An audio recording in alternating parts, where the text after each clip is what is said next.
kilala ko si God, pero baka hindi niya ako, kilala din niya ako dahil alam nga niya yung, dahil siya gumawa Kasi sa akin. all-knowing siya, di ba? Pero, dahil nga dun sa, yun nga, babalikan ko yung free will na yan, dahil dyan, pababayaan ka niya.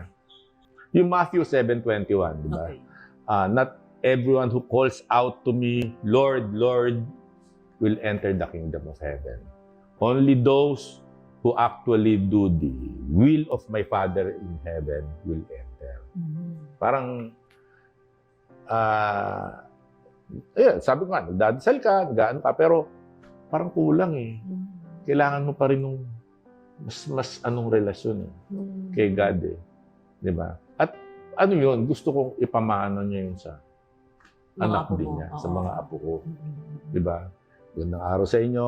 Ako po si Altantay. Sana mapakinggan nyo, mapanood nyo yung mga discussion namin dito sa darating na Sabado sa Finding Hope with Ami.